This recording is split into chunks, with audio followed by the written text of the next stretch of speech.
Hello, so this video will have a lot of information about player progression, what are the better stratagems, the better guns, what do all of the resources and currencies do, what should you buy first, and also how to make a decent loadout, plus a lot of other information. But first of all, I just want to speak about, is the gameplay pay to win? Yes, it is pay to win in a big manner. Now, you can buy the premium currency and also just buy the extortion edition to get access to this one, which I guess you can just call it a battle pass. But the things you can get from here are so much better than the things you get from normal playthrough. I don't know. So for example, you need to play a lot of hours and you need to win a lot of missions to get a gun with a medium penetration. While over here, you'll just get it from the second one, I think, or the third one. Yeah, you get it for the third one. Also, you get access to grenades that are much stronger than what you normally get from playing the game, guns that are much stronger, armors that are a little better than what you normally would get. Plus, you get a cool revolver, which you cannot really get any other way. There are not a lot of secondary weapons in the game currently, so this makes it even worse because this is really good. You really need it. Also, the boosters are going to affect your entire team, so if you have a booster like this one, yeah, you're going to have a much easier time playing the game and progressing. So if you, let's say, put a free-to-play squad, a pleb squad versus an extortion edition squad, you'll see that the extortion edition squad will advance about 50% faster just because of all of the better weapons and guns and armaments they can access. So I've been playing for about 35 hours. I bought an armor that was 250 because these are rotating, so sometimes you'll find good stuff to buy. So let's just say I have 750 war bonds, but I would probably need a lot more to get the rest of the 250. Because by progressing normally through the game, you'll get access to this thing, which is buying a few super credits. But sadly, as you can see, it's diminishing returns, so it starts out with 100, and then it's 50.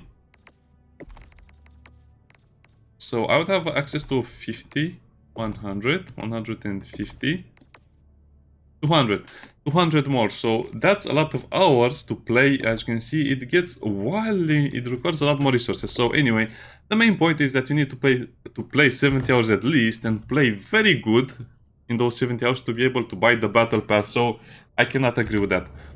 Okay, so now let's speak about the interface a little bit. Just press escape. A lot of people don't know this, but you have daily tasks. Do them. You only see the daily tasks if you press escape, and look at this over here.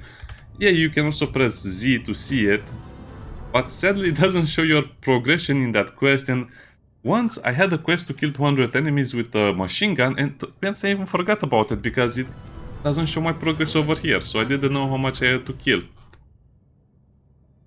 Also, this is the currency. Think of this as money that you can use to buy stratagems. This is the premium currency that you can either buy very cool stuff from the superstore or just save it for the battle pass.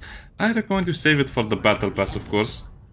This is the methods that you use to acquire new equipment like guns, armor, and grenades, and so many other things. Even emoting.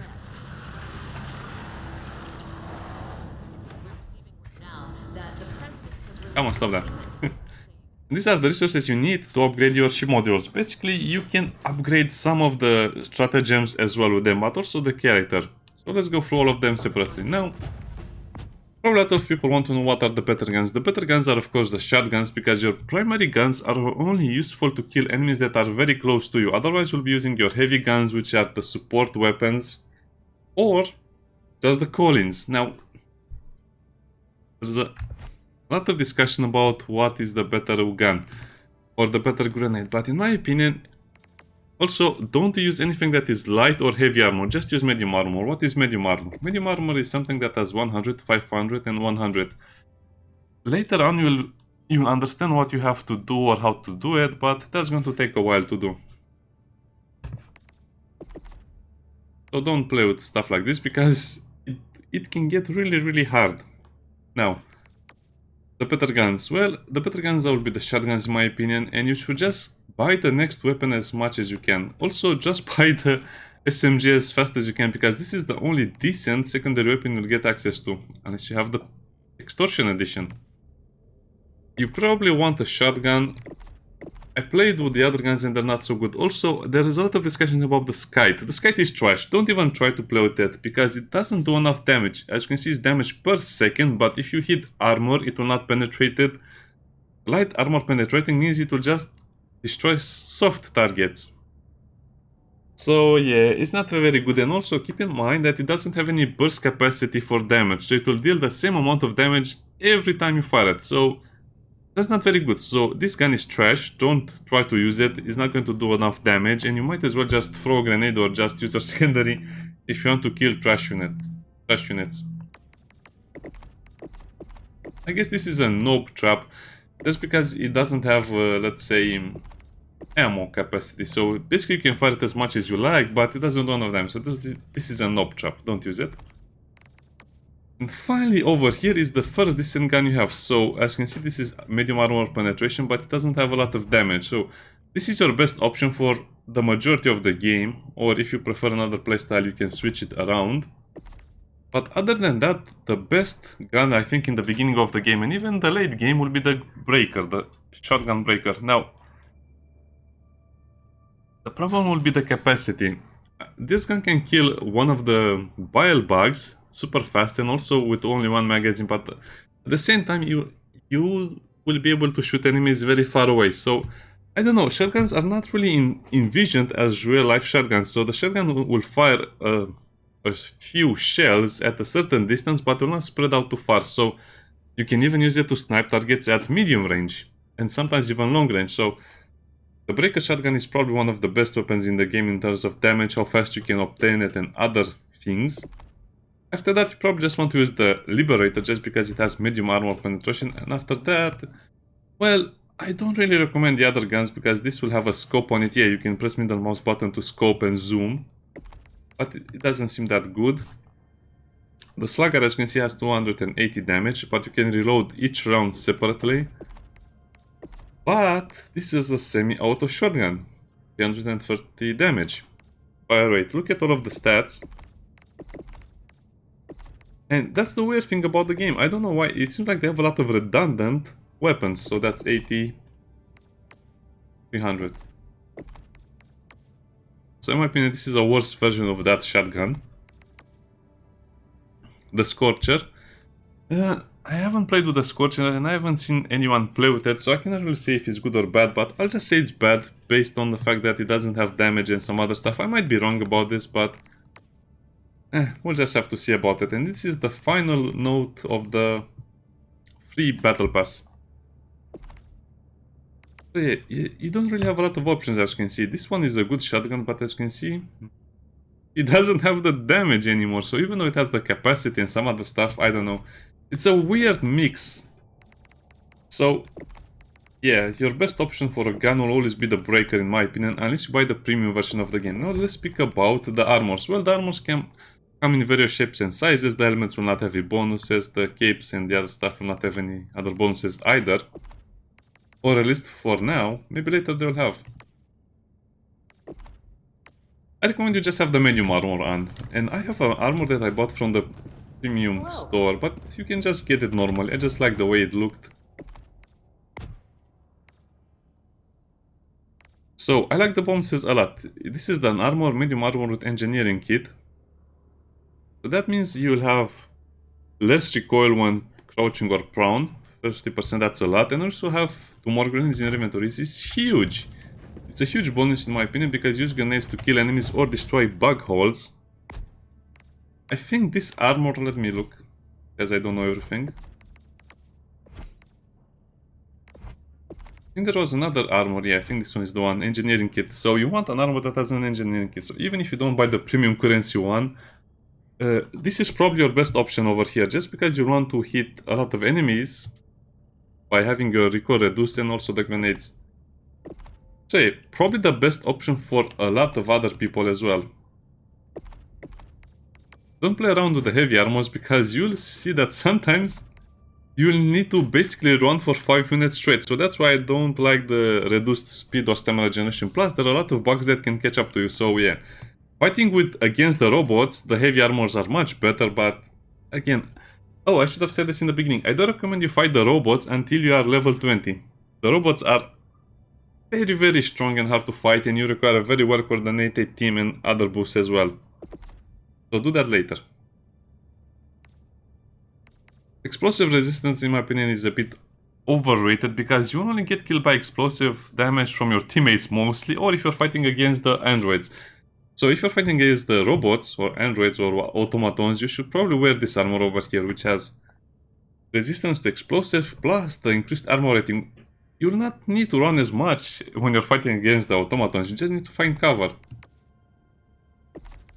And as for the other armors, as you can see, they have the scout packs and some of the same things. Democracy protects. I don't really recommend one either.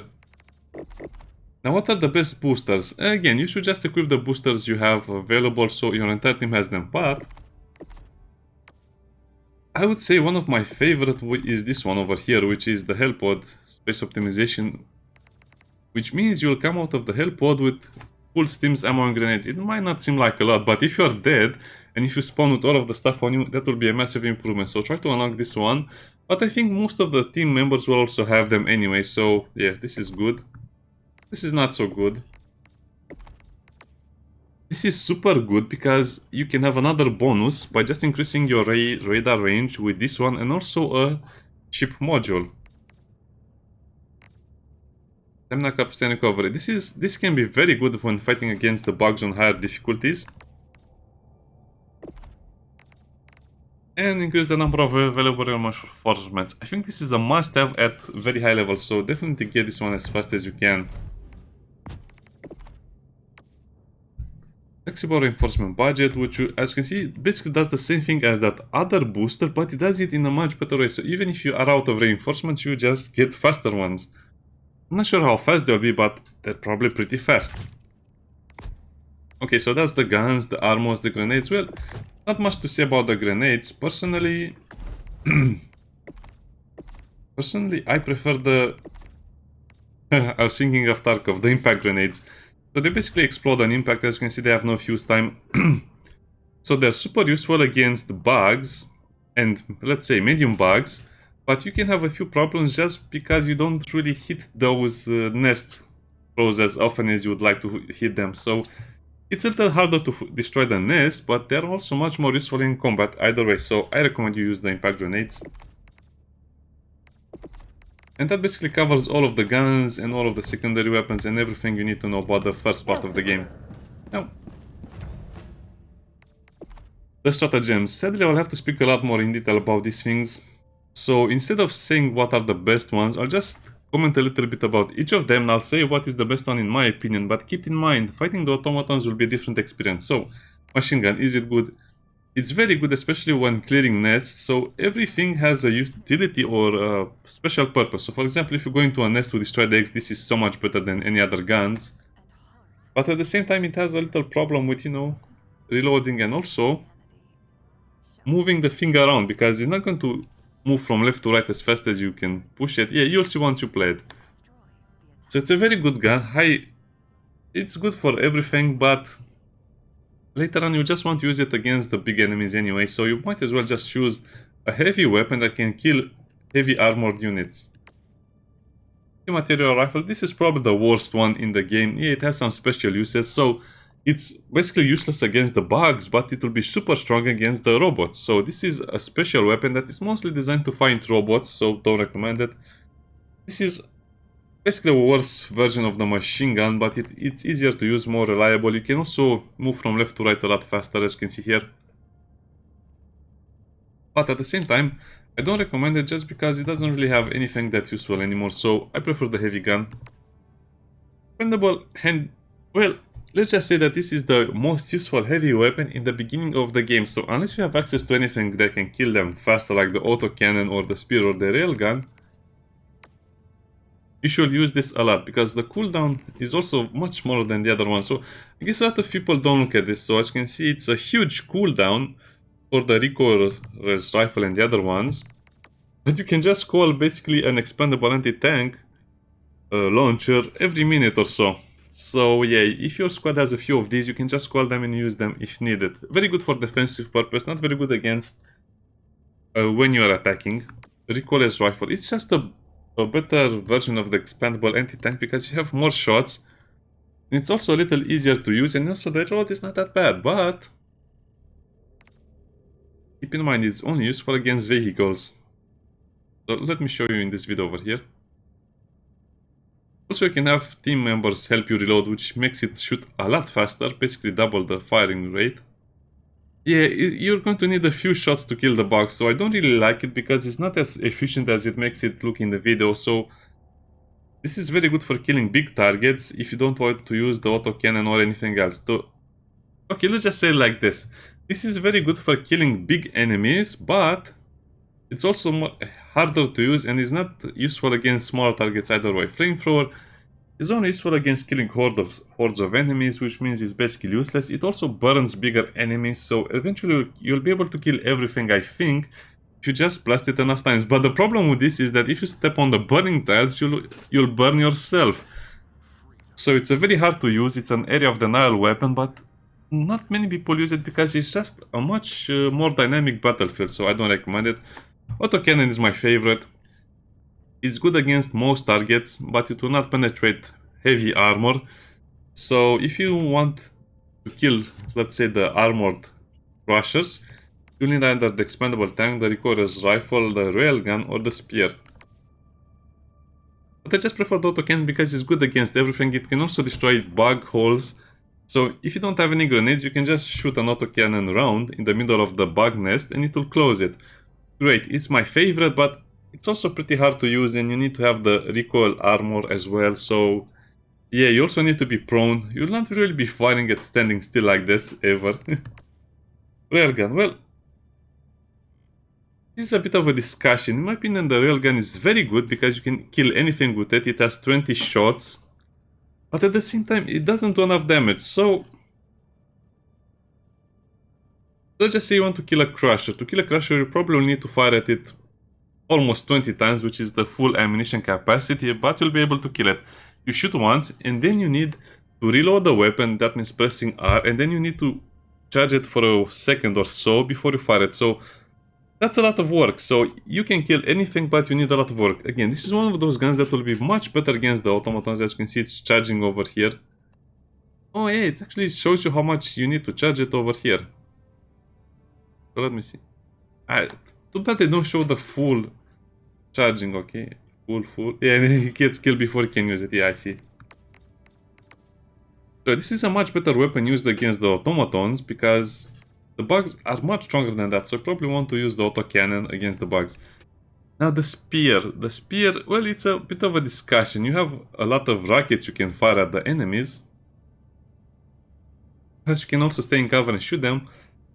But at the same time, well, how should I put this? It's a very good weapon, but it's the most specialized weapon in the game. If you take this weapon, you'll be able to kill crushers and bile titans and tanks and other stuff, but at the same time, it's a very, very niche thing to have because you can just use call-ins. So remember, you're playing with 4 other people that can have, let's say, 2 or 3 things that go boom, and they can call 2 or 3 things that go boom. So that means you'll probably have a lot of firepower and you might not really need this. So again, it's a bit of a discussion, but this is the best general purpose weapon to kill big enemies. The railgun is the general weapon against everything. You can kill anything with it, but you need a lot of time and sometimes it gets really annoying just reloading and waiting until it charges. Autocannon is in the same spot, except it's a lot more useful in many other situations like closing the bug holes, destroying big enemies, destroying smaller enemies and horde enemies. So in my opinion, the anti-material rifle and the railgun are more or less the same thing, that are much more useful against the robots than the bugs. And my favorite one and the more useful one is the autocannon and the spear. Also, you can just pick it up from your allies, so you don't really need to worry about it. Yeah, that was a big discussion. Now, let's speak about these things. Now, sadly, they're kind of like a straightforward upgrade, so you'll not really be using the orbital barrage that much. It's only good in the beginning. This is only good in the beginning. This is basically a much better option for the Gatling barrage. Also notice that the cooldown time increases the more you go over here. So you might think, well, it's just better to call it more often. No, it's not, because most of the time you will not be in a position to call them. So I think you should not really worry about it and just use the big ones as much as you can. again, not really much to say about this, so you should just get the upgrades as fast as you can. The weird thing about this one is it doesn't say what is the caliber of the guns you're firing, so I will assume it's just another 380mm. The orbital walking barrage is amazing to kill big bug nests, big enemy concentrations, and also just clear a huge area. I personally like the orbital walking barrage a lot. I will use it a lot more. Orbital laser, well, it's good because it basically is a seeking. It seeks the enemies and it destroys them, but sadly it doesn't really destroy a crusher or a bile titan. It shows here it damages. Also it leaves fire on the ground, so if you step on the fire on the ground you'll yourself burn. So it can be very tricky to use and it's not that good. So it's one of those things that is called a knob trap. It's good, but it's so limited that you might as well just use the other stuff. And the orbital rail cannon strike. So this is 1 or 2. So again, depending on your personal choice, you might want the orbital walking barrage or the orbital rail cannon strike. In my opinion, the walking barrage is the best orbital cannon over here option. Just because it does everything it needs to do and it also kills a lot more enemies. There's also a case to be made for this one, but at the same time you might as well just use something else to destroy it. So the best orbital cannon is the walking barrage. The hangar has a mechanic that is not really explained, so you use one eagle strike and then it needs to reload its weapon before you can use it again. Which is not obvious, but for example, if you have, let's say, the 500 bomb, the rockets, and the napalm strike, if you use the bomb or this, it will go on cooldown for everything that is on the jet. So how should I explain this another way? So all of the weapons on the hangar or on the jet use the same cooldown. So if you don't have the upgrade for it to use more attacks, basically there's no point in taking more than one of these. So most people will just take one. Again, as you can see, the cooldown is very small, but you will need to rearm the eagle. I think the rearming cooldown is 3 minutes. So let me see. Yeah, reduce rearm time by 20%. Stratagem cooldown time by 50%. And this is the thing that really makes it shine, so you can use it one more time. Again, this is a thing that is not really explained, so I think I might have not explained it very well, so let's go over it again. You can only use one attack before the eagle goes on cooldown, so it doesn't matter the cooldown of this thing. As you can see, it has no cooldown over here. You just have to upgrade it so it has 2 uses, but this is super hard to do.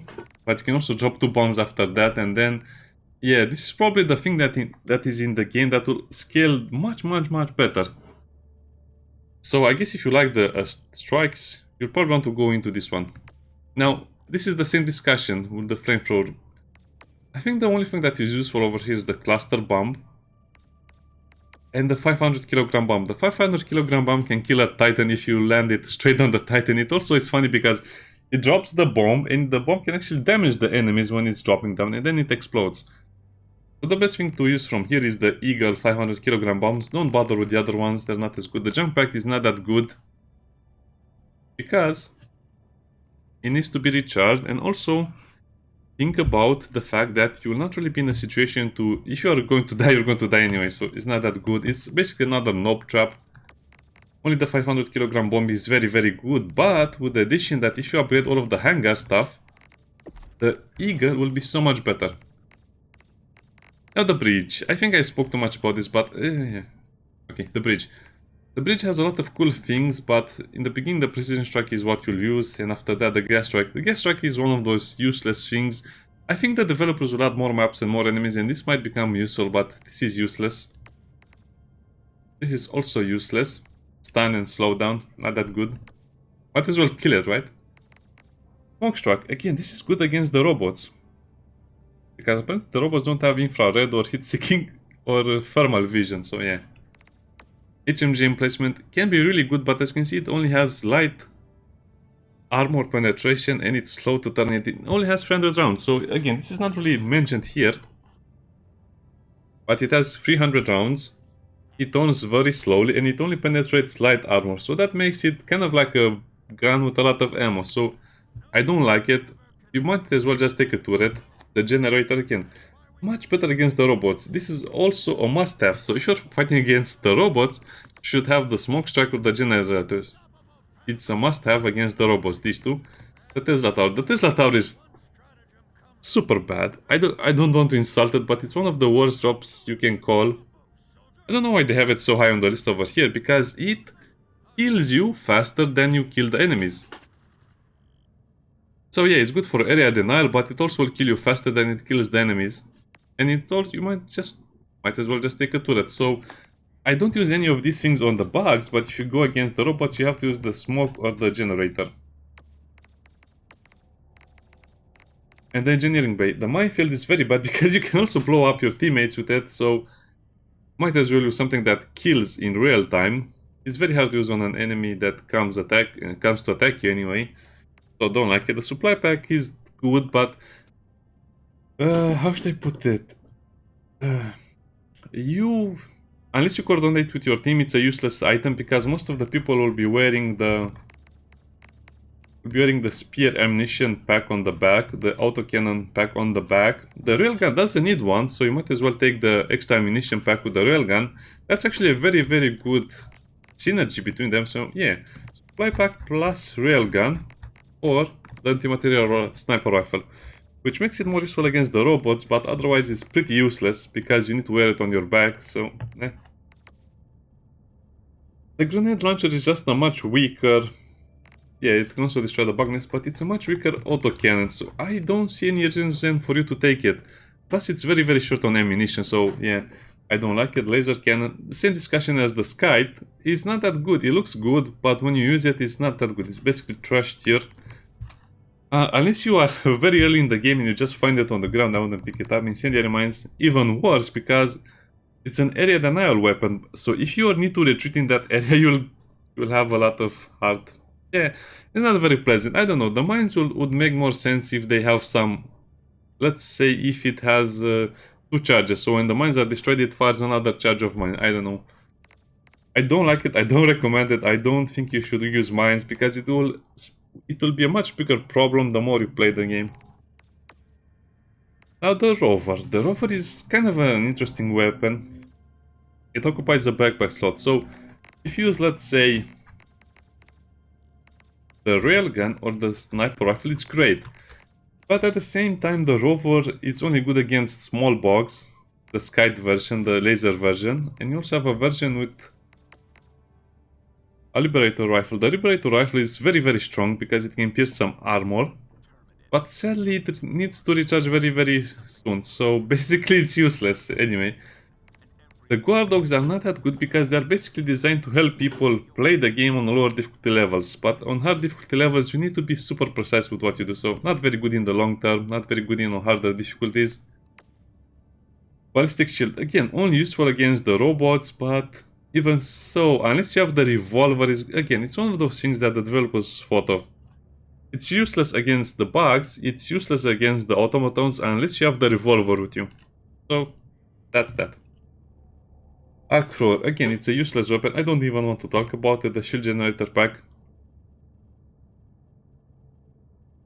has a limited lifetime. So as you can see, it's great against the robots, but otherwise you might as well just take something else. Even if you take the rover guard dog with the rifle, it might be better because you can just sit in cover and wait for the rover to destroy the robots. Otherwise it's pretty much useless.